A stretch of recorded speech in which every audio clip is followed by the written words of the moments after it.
Hello, my friends, and welcome back. Thank you very much for being with me again today. It is not hard to figure out the relationship of a boss versus subordinate in a conversation. Body language, tone, intensity of the voice. It's very easy. You see when they both parties treat one another with respect, or one party yells at the other one and the other one shuts the fuck up.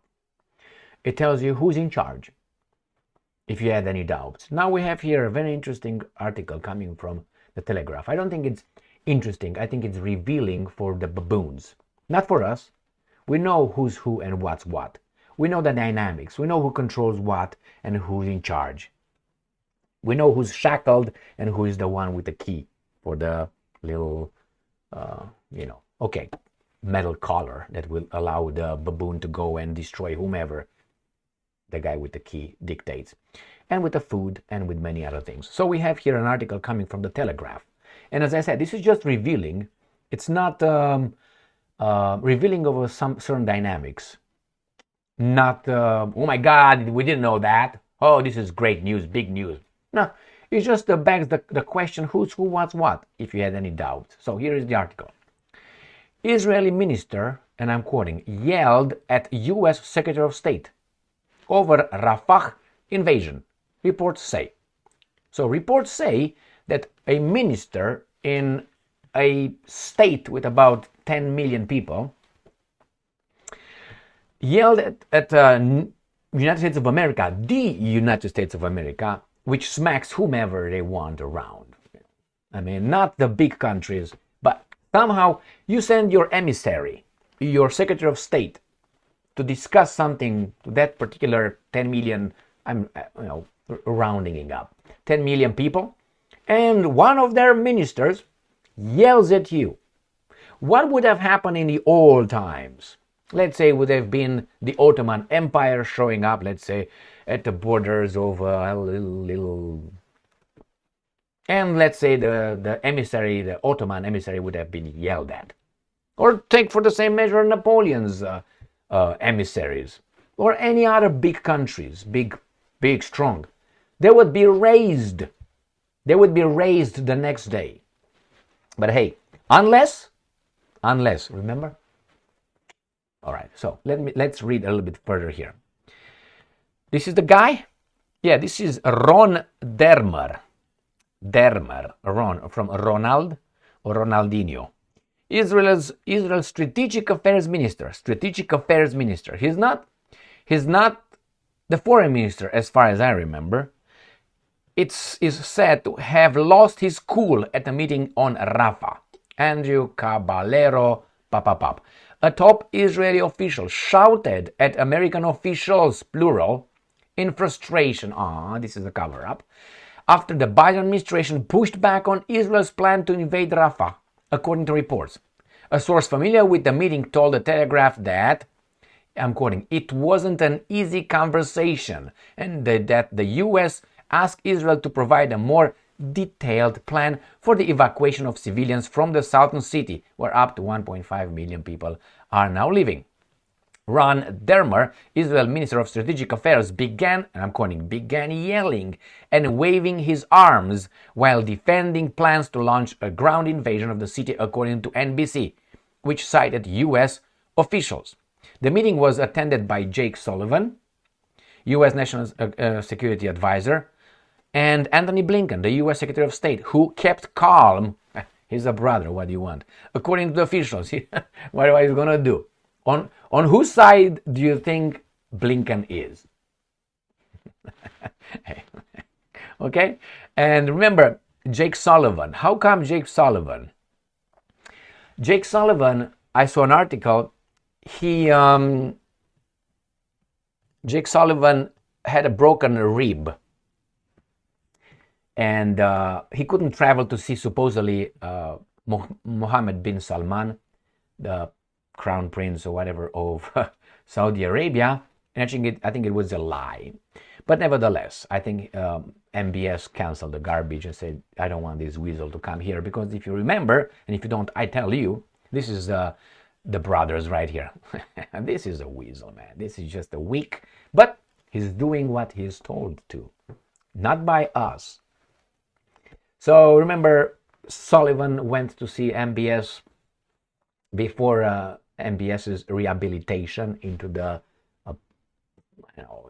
leadership of this world, and told him that the United States is very concerned about Khashoggi's killing and so on. And then MBS reportedly yelled at little fucker Sullivan and told him, if you don't ever bring this in front of me again, you. And the guy just started crying and left. Just kidding, but I think that's exactly what happened. So now he canceled that one because of a broken rib. I discussed that in a previous video. But now he went with Blinken. Now I don't know the chronology of events. I don't know if that happened before or not. Nevertheless, he went over there. This guy yelled at the U.S. delegation. Let's say Lavrov would have yelled at Blinken. Let's say. Or not even Lavrov. Someone lower on status than Lavrov. Yelled at the mighty United States. Don't you think, and that's come from Telegraph, don't you think the Americans will have full of discussions and will do this? This proves these guys are assholes. Blah, blah, blah, blah, blah. Who would dare to yell at the guy who can crush you, if it can crush you? This is a how do you call it? Not even a bazaar. It's an organized bazaar. They play. It's how do you call it? It's staged. They didn't plan before. They got in a room and they plan you do this like in a stage, the script. No. It's a stage thing. They know what they're supposed to do. They're buddies. They talk at a different level. But in order for this guy to yell at I demand not only an apology, but more than that. The guy should be fired. He broke the protocol. No? No? Oh, okay. All right. Why is that? You know exactly why is that. And you're not going to hear in the newspapers or in the media here in the United States of America any outrage. And if you're going to see a little article like this, you're immediately going to see most of the article talking about, well, maybe it wasn't like that. Maybe no. He got a reason. Blah, blah, blah, blah. Well, nothing to see here really. Remember, if someone else from other country would have done that to our emissary, the foreign minister of our country, that's disrespectful to us, not only to the office of the Secretary of State Department, not only to that one. But remember, I like to show you usually how I see United States of America nowadays. Just a second. So this is the way I see the United States of America. Not necessarily like that, you know what I mean, but when I think about our situation in the world, I see us like this. And with all these chains ready to be unshackled or whenever. And this is another picture that exemplifies United States when its masters allow United States of America to function. Here it is. That's the way I see it. So this is when United States of America is bringing democracy and freedom.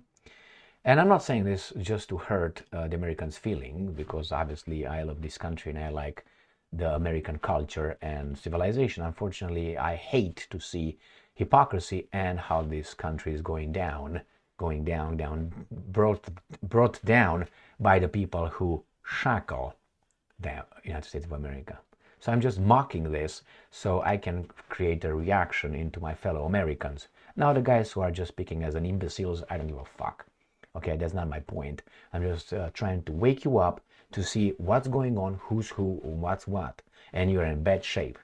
Very, like that guy, bad shape.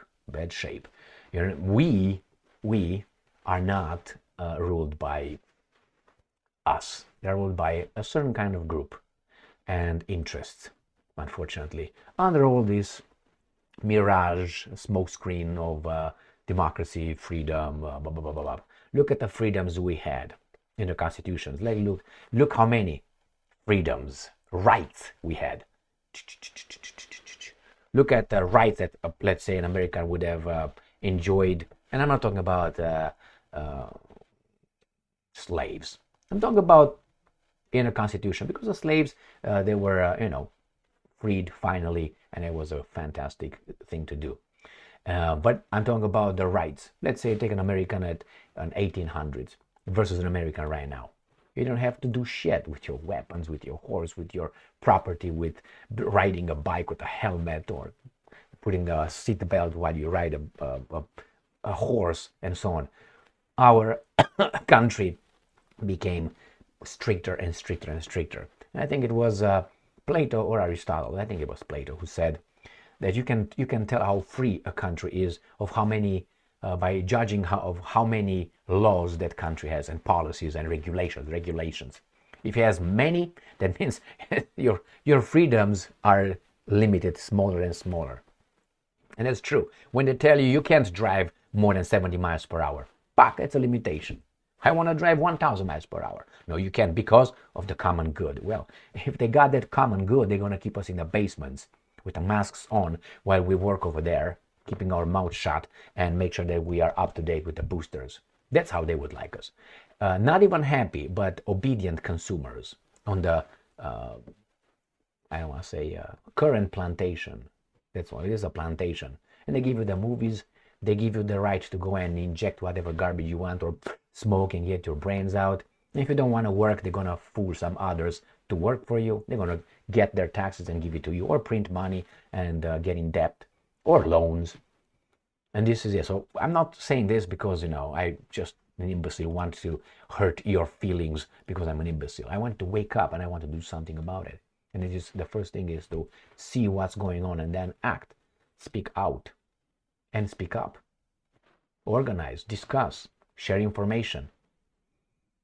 Otherwise, we're going to be slaves on this modern plantation, owned not by us, through some of us, by other foreign entities.